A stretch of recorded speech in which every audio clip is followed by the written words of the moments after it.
We are meeting after a long time. In fact, there was a gap in between. Both me and Sandesh were busy. Of course, some of our recordings were ready, but it takes some time for the editing and finalizing, especially with videos.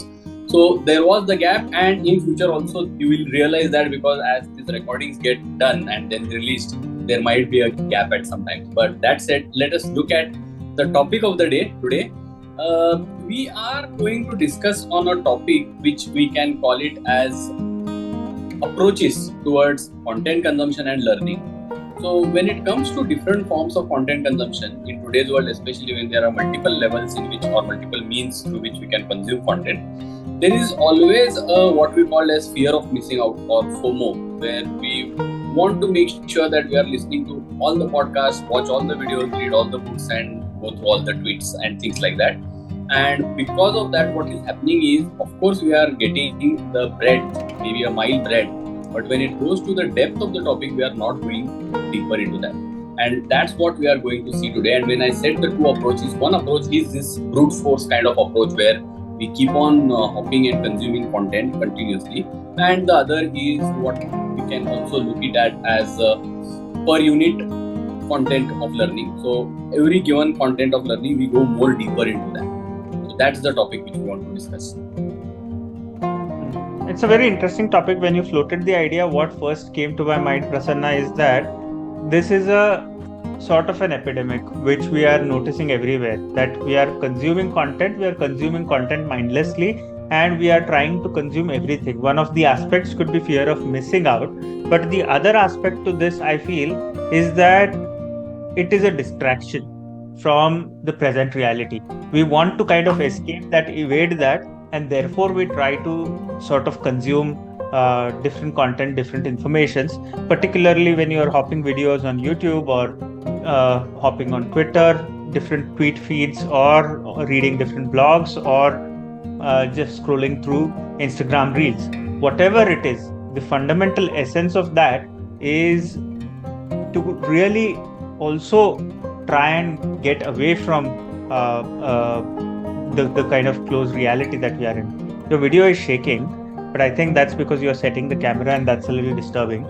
Uh, Regardless, coming back to the topic, if we look at two aspects, one is when a context of, let's say, 70s or 80s. Of course, we weren't born then, but you get to hear, say, all these stories, and then you kind of understand from our parents' generation that whenever people were preparing for their interviews, be it in the banking sector or some corporate job or offices, they were expected to be well read. And by well read, I mean that they are aware of the current affairs to a greater degree. So even if the job was for a position of a chemist, that chemist was expected to know wider gamut of information, what is happening in the politics, what is happening in the field of finance or sports, and other questions may come up during the interview, so called. Of course, the primary requisite is a far deeper understanding of chemistry, or for the position that person is being hired, a complete and deep, thorough understanding of that subject was and is mandatory. And above and beyond that, you are expected to know this. But in the world when content becomes cheap, your tendency is to gather as much information as you can without being focused on one thing that really sort of matters. So there is somewhere an imbalance which has been caused by this new age media, where we aren't, the media rolled out very quickly, and we aren't ready, or we weren't evolved enough to figure out a pattern in which that needs to be consumed. And that's why the gap is what my observation is. Yeah. No, I agree. Absolutely, we were not prepared. I fully agree with that. Now, I see more of this, like how to strike the balance, because there are two ways. One, if we want to go into the depth of a topic, it is also important to understand which relevant topic to choose. One might say that it is connected to one's profession. In today's world, even the professions are changing very fast. Your core discipline may still remain same, but the way you execute or work in that discipline may vary. Taking an example of, say, a civil engineer, there was a time when a civil engineer was focusing on some of the key jobs of civil engineer were related to say becoming a site engineer or a design engineer or someone who is involved into planning of it. Now with the layers of IT, you can say information technology, or with the layers of new age of doing things, with the new methodologies coming up with planning, designing, their way of working has changed. So if they focus on their old way of doing things and say that we are going 1 mile deep, that might not help. So they might have to keep their eyes and ears open to see what are the changes happening in their field, in the overall global situation scenario in the industry, and then find a niche somewhere they can go 1 mile deep. Now, how to do that? So, for that to happen, I think it is important to have the surface of serendipity, which we have, I think, discussed in one of our previous episodes also. The increasing that surface of serendipity can happen only when we are exposed to more and more content. Mm. But there lies the challenge, which you also said, that we may get trapped into one thing and get into a completely different direction without coming back to the topic of depth which we want to choose. So I think I would leave at that point right now, at least, to understand your views, that how can we increase the surface of serendipity so that we come across new topics, interesting topics, in a very random way. Of course, you meet someone at a conference, you talk to someone at the airport, you strike a chord, you discuss some topic, and then you realize, okay, so these 2 points are coming together. Why not explore that? But that will only happen when you are open to that. If I say that no, I will only read these books and watch these videos, then I am killing that possibility. Right. And so, uh, what comes to my mind in this conversation is that there are three aspects. One is you either choose to go 1 mile deep and 1 foot wide and make a huge impact. The other is you go 1 mile wide and only a foot deep, and then you have a vast knowledge of a larger spectrum, larger gamut of information you hold, but very little about it. And between that, between these two binaries, what happens is we need to understand that we have to have a balance. Now, in my professional context, citing that example, I can say about it in a way that as a professional, I have a bachelor's degree in architecture, so I am qualified architect and I know something about architecture. Further, to deepen the understanding, I have specialized into a particular stream, and therefore I can go much deeper into that aspect.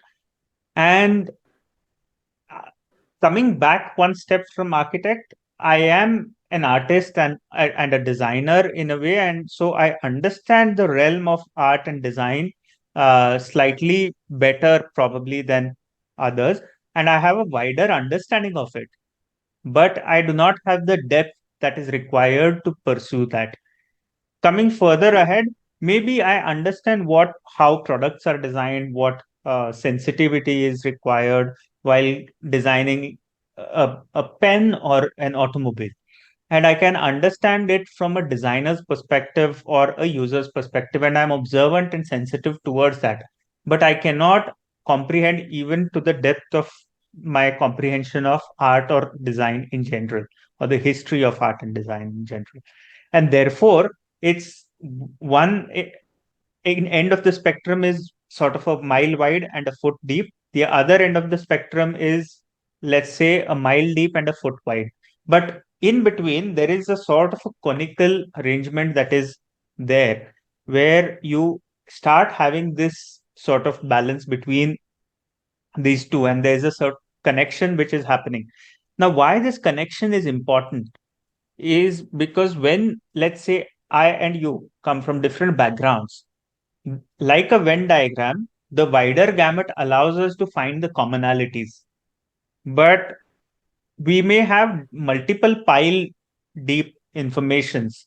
So I might be aware because of my reading about politics, but I'm also aware of my profession and I'm also aware of something else, maybe Sports, science. yeah. And I might have those multiple cores which are my strengths, and so it goes with you. And we can start with the wider gamut. We can start seeing and overlapping and connecting with each other, find the commonality, and that allows us to blend and work cohesively. And then we see that where our deeper understandings align, that is where we come together and make a difference. Which brings me to the third point, which is the ratio is important between the amount of information that you hold and the amount of impact that information is going to cause. The problem is when we only focus on the amount of information and forget about the impact that we can cause through that. And that is where we don't focus on going deeper. We only focus on spreading the net and catching the small fish. But if we go deep, we might catch a much bigger fish, which is far more impact causing and can suffice the hunger, and hunger being obviously a metaphor, but it can create a greater impact.